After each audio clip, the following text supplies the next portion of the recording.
JJ, what's up, man? It's good to have you back. What's up, boss? It's good to be back, man. It is, dude. It's almost time for me to upgrade. Yes. I can see my future sitting right in this area here. Yeah, I think we heard some voices previously before. Some of those, dark, mystical tech art voices letting us know about what this platform is offering. Well, speaking of what it's offering, a lot of people are gonna, be asking what's different between this and, the previous platform, which was X99. We're talking about the E platform. That's right. Yeah. So what is different here, and just what's new with the X99? Well, pretty much X99 in every way, shape, and form has pretty much been designed to be able to fully replace X79. Because if you talk about the time frame, it was quite some time ago. You were actually looking at very late 2011 that the X79 platform has been out. Right. But even still to this, as of right now, it's still the fastest. Exactly. Though, yeah. You were still, if you were looking for the most cores, the most cache, the most number of PCI Express lanes, you were looking for the highest densities of memory. X79 was it. But, Z87, Z97 have come out since then. And of course, Z97 only recently launched. And there's been a lot of kind of additional improvements that have been brought to the table, right? Whether they've been refinements in storage-based implementations, native USB 3, and a lot more. So with X99 as a whole, pretty much everything that we would want has been transitioned in. First and foremost, of course, for the CPU, the platform in itself is going to be still enabling native PCIe 3 connectivity and the lane count. So we'll get a little bit more specific into CPUs in a little bit. But as a whole, the chipset itself offers a wide range of PCIe ranging from as little as 28 lanes to as many as 40 lanes. That's a little bit different than the previous generation in X79. Right. The other thing is going to, of course, be the core architecture. We'll get into some of the specifics, but this is the first 8-core, 16-thread desktop-enabled part that's been outside of, let's say, a Xeon class part. Yeah. So that's pretty awesome. Yeah, finally Intel with an 8-core. I mean, with an 8-core that's a more mainstream. I mean, I guess they've had it with the Xeons for a while, but finally. Yeah, something we can put on our desktop. On the actual desktop platform. So that's pretty beastly in terms of what you're going to be able to enable with that. We also have the inclusion of the Fiver. So the Fiver being brought over from the previous Haswell-based CPUs on the mainstream series chipset. Also the memory controller, right? Memory controller has been updated, and a really big change is DDR4. So compared to the previous generations, we've now got DDR4 versus DDR3. And we'll go into a little bit more on the DDR4 benefits, but that's pretty big in itself. Before we go on too far, I think there's a lot of people out there who probably tripped when they heard the word Fiver, because it's something that we say all the time. But Fiver is just the fully integrated voltage regulator. And instead of having it separate over here somewhere on the chip, it's now inside the CPU. Correct. Yeah. So Intel, has been through continuously over the last couple of chipset generations. There's been a focus at integrating more and more inside of the CPU. So one of the last really big changes was the memory controller, which used to exist outside, and it got integrated inside of the CPU package. And pretty much what this allows you to do with the Fivers, that power delivery and control kind of unit, is it allows for a lot of robust management options at how the CPU can be controlled and tuned, and allows a lot of consistency.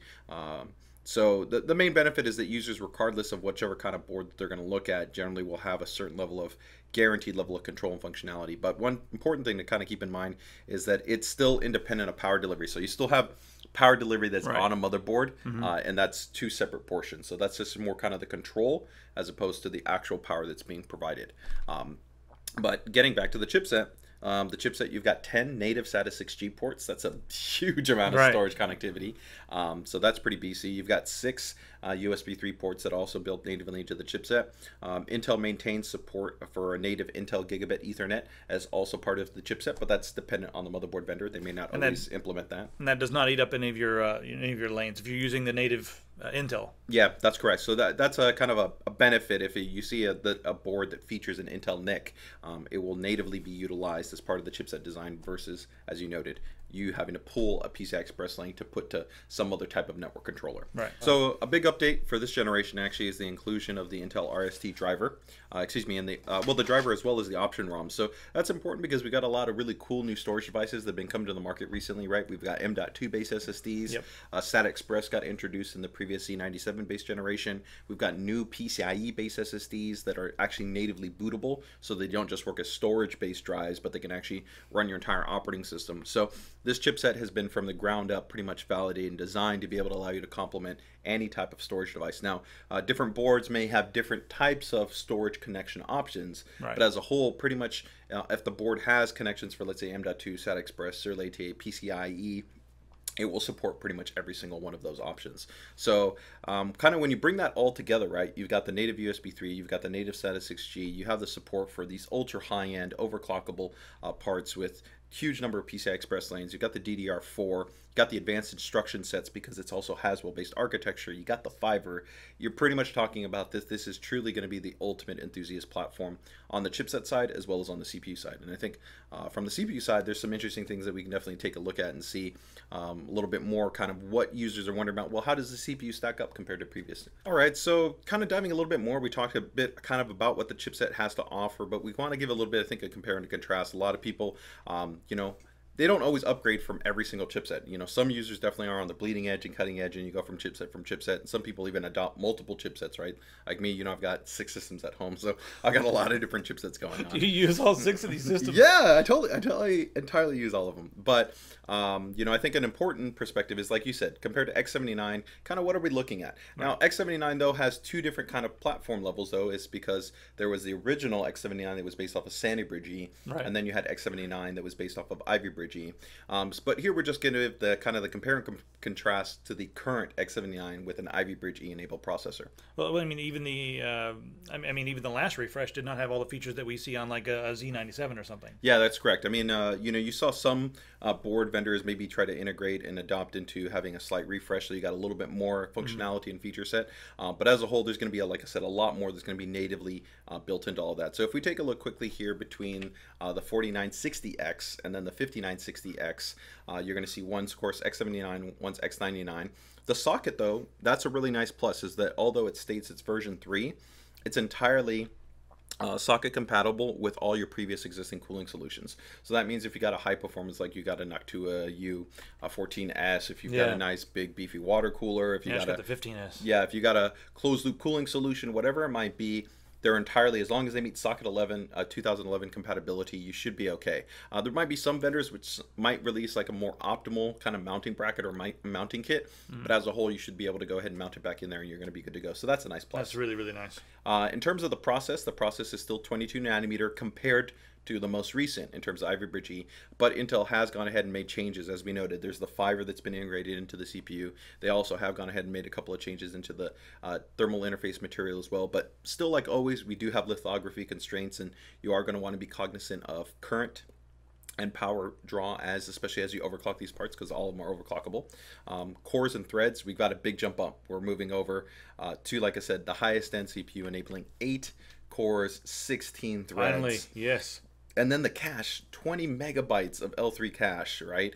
So you take a little bit drop in terms of the peak core clock speeds, right? But when you consider you're adding those additional cores and that cache, which is insane, this is an absolute powerhouse of a platform. I mean, whether you're into high-end, you know, UHD, surround-based gaming, you're into content creation, you're into, you know, advanced productivity, whatever it might be, this platform is literally going to be the absolute fastest thing you can get out there. Now I got a question for you before we move on. As far as the different frequency, you know, the frequency goes. Do you think that the frequency advantage would make the 4960X and also like the just last generation stuff a little bit faster in games?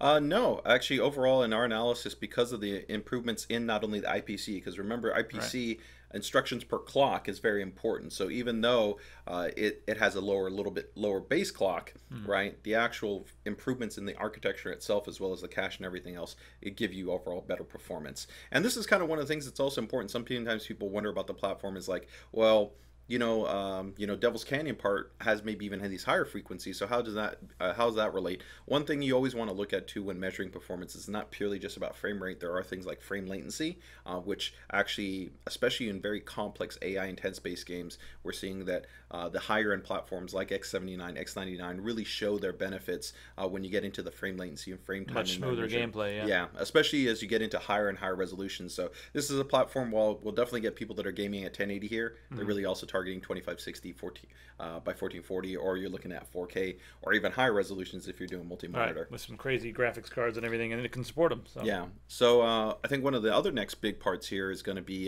just taking a look at the CPU map. So let's quickly take a look and see how this compares to just the total stack of what we have available. So we've got 3 key SKUs. We've got the 5960, we got the 5930, and we got the 5820. So on the highest end side, the Extreme Edition chip, I think this is an awesome design in terms of the way Intel has it set up. You got the 8-core, 16-thread, 20 megabytes of cache, the 40 PCI lanes. If you drop down to the K part, there is actually a pretty large difference, especially compared to previous generations, where you're still getting a really high-end part, 6 cores, 12 threads, 15 megabytes of cache, and 40 express lanes. And then you drop down to the entry-level part, which is a really nice bump up. It's a native 6-core 12-thread, where in the past, the entry-level, like on X99, quad-core, yeah. Yeah, exactly. You only had a 4-core 8-thread enabled part, and actually less cache. So that's, once again, 6 cores, 12 threads, 15 megs of cache, and 28 PCI Express lanes. So even if we compare that right now to the Devil's Canyon, we can see that we're getting really, really big upgrades in terms of cores, cache, and PCI Express. Dude, what's the frequency on the 5820, just out of curiosity? Do you know off the top of your head? Or I think it's 3, I think it's 3.2 gigahertz. We can double check. Yeah. But yeah, nice. So overall, that's a big improvement on that side. So I think one of the last portions that we have in terms of that I think is really interesting to a lot of people is, of course, the inclusion of DDR4. Right. This is the first platform to be able to offer DDR4 based memory. So if we go ahead and just take a look here, we can see one of the really big benefits of also what this platform offers is that the memory controller has been natively designed for DDR4. So this is the first compared to any other platform, even Z97, you're on DDR3. So with DDR4, really it's about right now offering you superior performance at better efficiency, so definitely done through much lower voltages, but also to really enable the next generation and the next levels of headroom in terms of what can be achieved. So, you know, when we look at DDR3, you guys have actually taken a look at some different kits and varying speeds, but we're starting to kind of hit a little bit of a plateau point in terms of what is normally accessible on the memory. Right. So you're getting, you know, 2800 or 3000, a little bit over that, and right now we're pretty much starting off with the baseline JDEC being 2133 on DDR4. At 1.2, that's crazy. Yeah, and that's a really important point too, because some people kind of look at the CAS and they're wondering, well, it seems really high, but they're doing it at a low voltage level, and the CAS can actually be timed up if you're willing to go ahead and, you know, tune the memory a little bit in terms of increase that. But primary timings aren't as important now because of the overall efficiency and the architecture of the memory. Well, yeah, it works. It's quite different than DDR3 in the way it works. Yeah, in some ways. Yeah, and yeah, I mean, there's the traditional aspects of how memory work are entirely the same, but overall, there's a lot of other improvements that they've made architecturally that allow it to, like I said, not have to be as dependent on that as a whole. So really, the other cool part too that we're seeing within DDR4 is the scaling. The initial kits are showing really impressive speeds. So right now, the dividers you're going to probably be seeing at launch is 2133, 2400, 2666, 2800, 3000, even probably 3200, all at the launch. So that's a huge amount of memory to have right available to you at the platform launch. Densities are going to be anywhere from probably about 4 gig DIMMs to 8 gig DIMMs, and probably shortly after the launch you'll even start to see some 16 gigabyte DIMMs. So just once again, bandwidth and density is what this platform is going to offer you. So for you guys that are totally just throwing stuff and needs to be able to sit in memory, when you factor in also just the memory controller performance in that cache, it's just this platform is all about bandwidth. It's going to be like a beast for 4K video editing. Oh yeah, I mean, and even actually for any even for gaming and for heavy textures, it just pumps so much into. Ooh, my modded Skyrim. Yeah, it pumps so much stuff into that. Just this the was performance made you're for going to get is me. awesome. It is like totally made. Modded Skyrim, crazy video editing. It's perfect. Oh yeah, I can't wait to see stuff like Star Citizen, really big, expansive AI games, stuff like that's going to be really awesome. But DDR4, it's pretty awesome. It's heavily overclockable, and you're going to have a huge amount of flexibility in not only frequency and density. So that covers, I think, another big part of this platform. All right, so the last thing that I'm kind of curious about, because you've been able to play with this for a while, and I've got my hands on a few boards, but you know, like CPUs are hard to come by because they're not out yet. Yeah. Well, they will be by the time you guys are watching this video, but. What is overclocking like on this now that they've integrated the fiber and even just the number of cores and everything, right? Number of cores, the frequency is a little lower on this generation, but how is overclocking? It's actually very impressive. I mean, overall, I mean, I think what Intel's done architecturally here, it still has a very, very impressive level of overclocking capability. If you take a look at even the highest end of the CPU, so you look at the extreme part, even the most, let's say, the CPUs that have the lowest grade of margin in terms of overclocking are at least reaching about 4 to 4.1 gigahertz. Right. So if you consider that the base frequency is 3, that's a whole gigahertz that you're getting. And keep in mind, that's 4 gigahertz or 4.1 gigahertz on 16 threads. That's pretty insane. that's pretty much kind of like the entry, right? It's going to get better from there. From there, we see a fairly large sampling set. So probably I'd say 80% of CPUs are going to be in the target range between about 42 to about 44 in terms of their frequency. Now, keep in mind, this is all core tuning. If you do per core tuning, then of course you got a lot more granularity in terms of the frequencies you might be able to hit on 4 cores versus on all 8 cores, right? And the best CPUs are going to be in that 45 to 46. There is the possibility you may see some CPUs be able to get beyond the 4.6 marker, but I would say it's in the sub 10%. But if you realistically consider, I mean, if you've got a great CPU in that 44 to 46 category, once again, I think 16 threads at 4.4 to 4.6 gigahertz is pretty insane. Yeah, it's well over an extra gigahertz. I mean, it's just like yeah. So I think what more do you want? It's ridiculous. The fact that you're able to achieve that in this part, definitely for people that are overclocking, I think it's fantastic. DRAM, like we talked about, also has amazing overclocking scaling built in there. So traditionally on DDR3, well, you sometimes talk about memory overclocking. It's usually something that most people don't do, and a lot of the memory kits are a little bit tighter on margin, so it's not as much there. But here, CPU is heavily overclockable.